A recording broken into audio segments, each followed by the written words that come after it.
السلام عليكم، ازيكم يا جماعه؟ عاملين ايه؟ النهارده هعمل معاكم اكله اول مره اعملها. هحاول كده معاكم وهنعمل مع بعض البصاره. جبت نص كيلو فول مدشوش زي ما انتم شايفين، نقعته قبلها بيوم، والصبح بدأت ان انا استخدمه. حطيته كده في الحله وعليه شويه توم وبصلايه هقطعها زي ما انتم شايفين.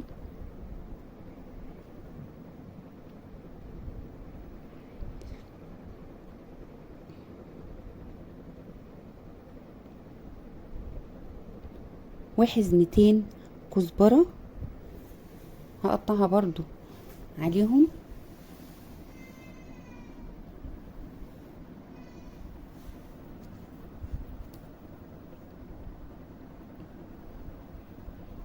كده تمام، دي المكونات بتاعتنا بتاعت البصارة. حطيت عليهم لتر مية زي ما انتوا شايفين، ولعت عليه وسيبته بقى يتسلق براحته خالص.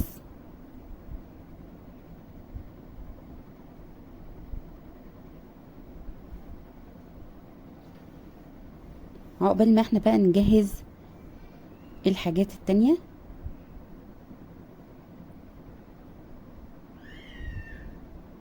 كل شوية نقلبه كده يا جماعة علشان ما يلزقش.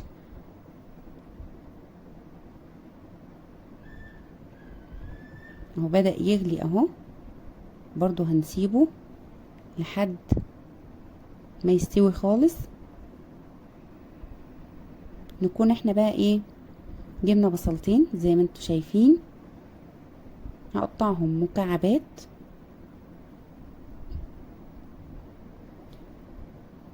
زي ما انتوا شايفينهم اهو. وبعدين هحط عليهم معلقتين من النشا. ليه؟ علشان يبقى مقرمش معانا. انا هحمرهم في الزيت عشان يبقى مقرمش معانا، عشان هنحطه على وش البصارة بتاعتنا.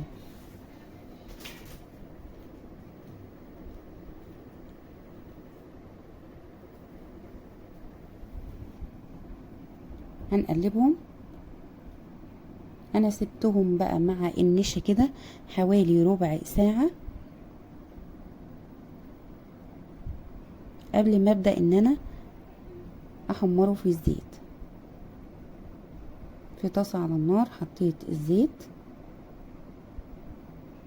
وبعدين حطيت البصل بتاعي كله،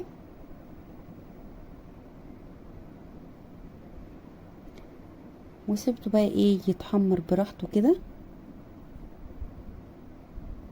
علشان يبقى مقرمش معانا. رجعت للفول طبعا بقلبه برضو كل شوية. البصل بدأ يحمر تمام كده. هبدأ بقى ان انا اطلعه من الزيت.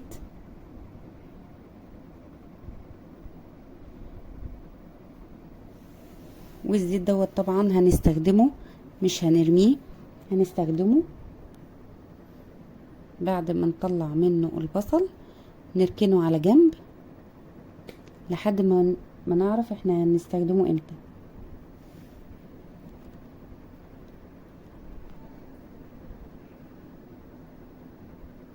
تمام كده، البصل بقى تمام، مش عايزاه يغمق، لازم نلحقه قبل ما يغمق مننا. هبدأ اطلعه بسرعة.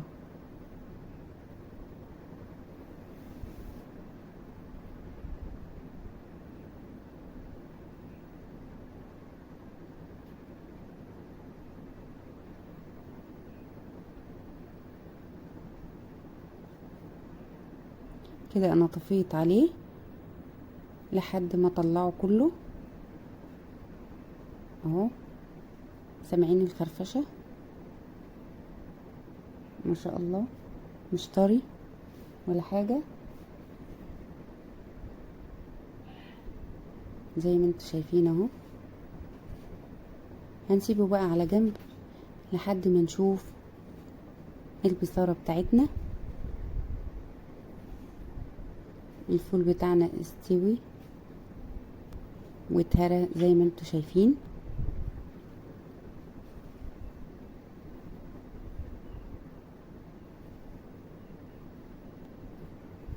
انا بقى مش هكدب عليكم، انا جبت الهاند بلندر علشان افرمه في الحلة،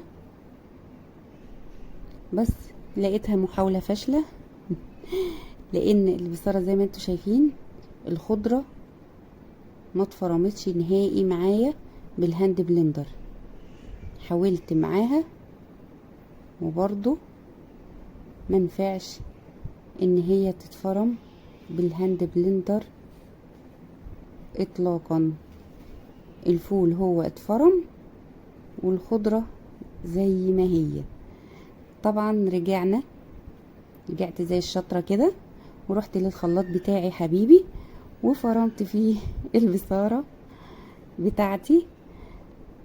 طبعا غسلت الحلة وخليتها زي الفل، وقمت مرجعة فيها تاني الفول اللي اتفرم في الخلاط كله زي ما انتوا شايفين.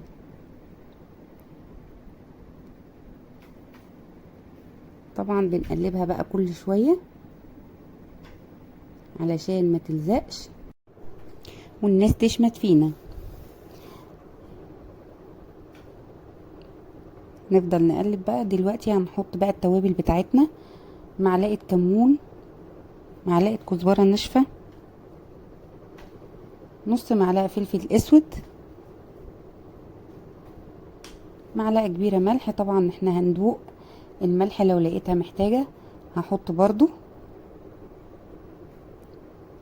افتكرت ان انا محطتش الشطة، هحط برضو نص معلقة شطة.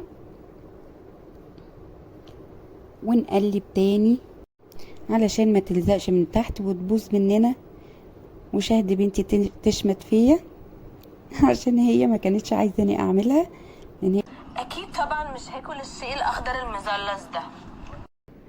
دوت بقى الزيت اللي احنا عملنا فيه البصل هنحطه مع البصارة بعد ما اتفرمت، هنحطه كله عليه زي ما انتوا شايفين، وبعدين نقلب.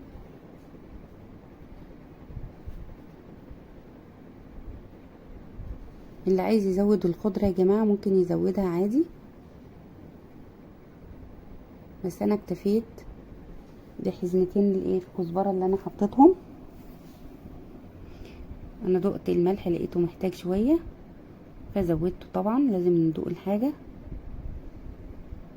طبعا بتفضل تغلي كده لحد ما تاخد التقل اللي احنا عايزينه، فهي خلاص تقلت معانا اهي كده، بقت تمام.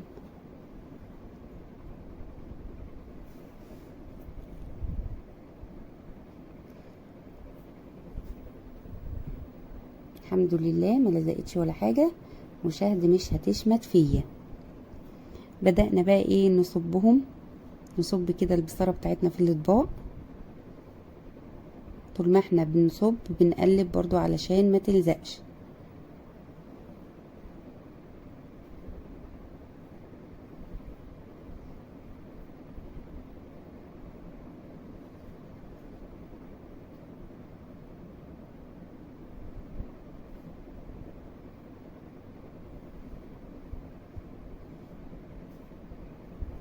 ما شاء الله النص كيلو عمل لي كمية كويسة زي ما انتوا شايفين. هنجيب بقى البصل بتاعنا اللي احنا حمرناه ونرش على وش الاطباق. ما برشش والاطباق لسه سخنة علشان البصل ما ينزلش لتحت. بنستنى يبرد شوية وبعدين نبدأ نحط البصل علشان يفضل على الوش بتاع الطبق كده. ما شاء الله البصارة كانت ريحتها روعة. مش قادرة اقول لكم بقى شهد لما شمت ريحة البصارة لما اتعملت وجهزت عملت ايه تعالي تعالي كل ده البصاره طعمها تحفه. حبيتها جدا واول واحده كلت منها. جربوها هتلاقوا الولاد حبوها جدا. بصراحه ريحتها كانت حلوه قوي يا جماعه، وطعمها خطير، واكله مختلفه بدل الطبيخ. ما شاء الله طعمها بجد كان تحفه، وبألف هنا وشفا.